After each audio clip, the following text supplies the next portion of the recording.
یہ ابن سیاد کون تھا؟ بعض لوگ اس کو دجال شمار کرتے ہیں۔ صحابہ کرام میں سے بعض صحابہ کرام کا نظریہ یہ تھا کہ ابن سیاد دجال ہے اور قیامت کے روز دوبارہ یہ ظاہر ہوگا۔ پیارے آقا علیہ الصلوۃ والسلام کے سامنے جب حضرت عمر فاروق نے قسم کھائی کہ ابن سیاد ہی دجال ہے، پیارے آقا علیہ الصلوۃ والسلام نے نہ حضرت عمر فاروق کی بات کی تکذیب کی نہ تصدیق کی، آپ خاموش رہے۔ اس لیے اس کا معاملہ صحابہ پر مشتبہ ہی رہا کہ یہ آیا دجال وہی ہے کہ جو قرب قیامت میں آئے گا، یا یہ اس کے علاوہ دوسرا دجال ہے، کیونکہ اس کے معاملات بڑے ہی مختلف نوعیت کے ہوا کرتے تھے۔ حضرت عبداللہ ابن مسعود رضی اللہ تعالیٰ عنہ فرماتے ہیں کہ ایک مرتبہ ہم پیارے آقا علیہ الصلوۃ والسلام کے ساتھ جا رہے تھے کہ راستے میں ہم نے دیکھا کہ چند بچے کھیل رہے ہیں۔ ان بچوں نے جب پیارے آقا کو دیکھا وہ تو بھاگ گئے، لیکن ابن سیاد بیٹھا رہا۔ پیارے آقا جب اس کے قریب گئے تو آپ نے ابن سیاد سے کہا، کیا تو یہ گواہی دیتا ہے کہ میں اللہ کا رسول ہوں؟ جب پیارے آقا نے یہ کہا تو ابن سیاد نے پیارے آقا کی طرف مڑ کر دیکھا اور کہا کہ اے محمد، کیا تم گواہی دیتے ہو کہ میں اللہ کا رسول ہوں؟ جب حضرت عمر فاروق نے یہ بات سنی تو حضرت عمر فاروق عرض کرنے لگے، یا رسول اللہ، مجھے اجازت دیجئے کہ میں اس کی گردن اتار دوں۔ پیارے آقا نے فرمایا، نہیں اے عمر، اگر یہ وہی ہے جس کو میں سمجھ رہا ہوں تو تم اس کے قتل پر قادر نہیں ہو سکتے۔ اب دیکھیے کیسا عجیب معاملہ تھا۔ پیارے آقا علیہ الصلوۃ والسلام کو کہہ رہا ہے کہ تم گواہی دو کہ میں اللہ کا رسول ہوں۔ اب سوال یہ پیدا ہوتا ہے کہ ابن سیاد کو پیارے آقا علیہ الصلوۃ والسلام نے پھر قتل کیوں نہیں کرایا؟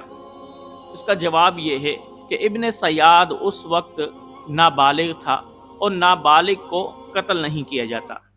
اسی طریقے سے ابن سیاد کے بارے میں دوسری حدیث آتی ہے جس کو حضرت ابو سعید خدری رضی اللہ تعالیٰ عنہ بیان کرتے ہیں کہ مدینے کے کسی راستے میں رسول اللہ صلی اللہ علیہ وسلم، حضرت ابو بکر اور حضرت عمر فاروق رضی اللہ تعالیٰ عنہ کی ابن سیاد سے ملاقات ہوئی۔ رسول اللہ صلی اللہ علیہ وسلم نے اس سے فرمایا، کیا تو یہ گواہی دیتا ہے کہ میں اللہ کا رسول ہوں؟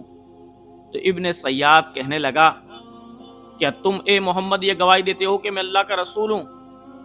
پیارے آقا علیہ الصلوۃ والسلام نے فرمایا، میں گواہی دیتا ہوں کہ اللہ ایک ہے، وحدہ لا شریک ہے، میں اس کے ملائکہ پر بھی ایمان لاتا ہوں، اس کی کتابوں پر بھی ایمان لاتا ہوں۔ جب پیارے آقا علیہ الصلوۃ والسلام نے یہ کہا تو پھر ابن سیاد سے پوچھا کہ بتا تجھے کیا نظر آتا ہے؟ تو ابن سیاد کہنے لگا، مجھے پانی پر تخت نظر آتا ہے۔ پیارے آقا نے فرمایا، اس کو شیطان کا تخت نظر آتا ہے۔ پھر پیارے آقا علیہ الصلوۃ والسلام نے اس سے پوچھا، اور تجھے کیا نظر آتا ہے؟ وہ کہنے لگا کہ مجھے دو جھوٹے نظر آتے ہیں اور ایک سچا نظر آتا ہے۔ ایک روایت میں آیا کہ وہ کہنے لگا، یا تو مجھے دو سچے نظر آتے ہیں، ایک جھوٹا نظر آتا ہے۔ پیارے آقا علیہ الصلوۃ والسلام کے سامنے جب یہ بات کہی، حضرت عمر فاروق نے دوبارہ عرض کی کہ یا رسول اللہ، اگر آپ اجازت دیں تو میں اس کو قتل کر دوں۔ پیارے آقا نے فرمایا، اس کو چھوڑ دو، اس لیے کہ اگر یہ وہی ہے جس کو میں سمجھ رہا ہوں تو پھر تم اس کے قتل پر قادر نہیں ہو سکتے، کیونکہ اگر یہ دجال ہے تو دجال کو تو قرب قیامت میں حضرت عیسیٰ علیہ الصلوۃ والسلام ہی قتل کریں گے۔ اس لیے حضرت عمر فاروق رضی اللہ تعالیٰ عنہ کو اجازت نہیں دی۔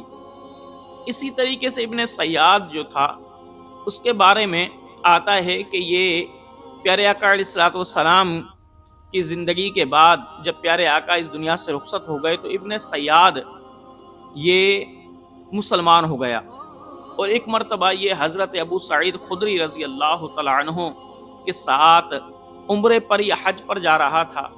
تو حضرت ابو سعید خدری فرماتے ہیں کہ جب ہم نے پڑاؤ کیا تو یہ میرے خیمے کے اندر ہی رکا، تو مجھے اس سے بڑی کوفت ہوئی، بڑی کراہت ہوئی۔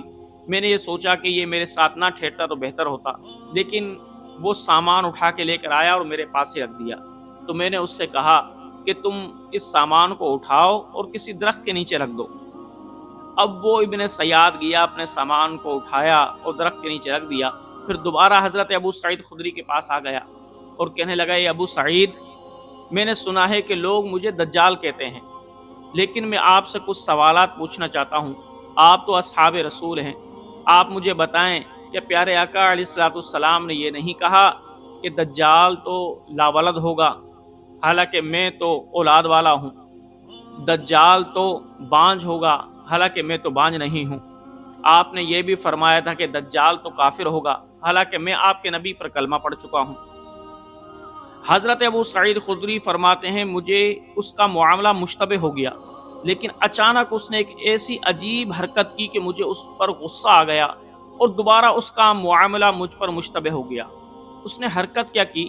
وہ کہنے لگا اے ابو سعید، اللہ کی قسم میں دجال کو بھی جانتا ہوں، اس کے والد کو بھی جانتا ہوں، اور میں یہ بھی جانتا ہوں کہ وہ دجال کہاں سے نکلے گا۔ حضرت ابو سعید فرماتے ہیں مجھے بڑا غصہ آیا، میں نے اس کو کہا کہ دفع ہو جا، یہاں سے نکل جا۔ پھر آپ فرماتے ہیں میں نے اس کو تو نکال دیا، لیکن اس کا معاملہ دوبارہ مجھ پر مشتبہ ہو گیا اور میں نہیں سمجھ سکا کہ یہ ابن سیاد ہی دجال ہوگا یا نہیں ہوگا۔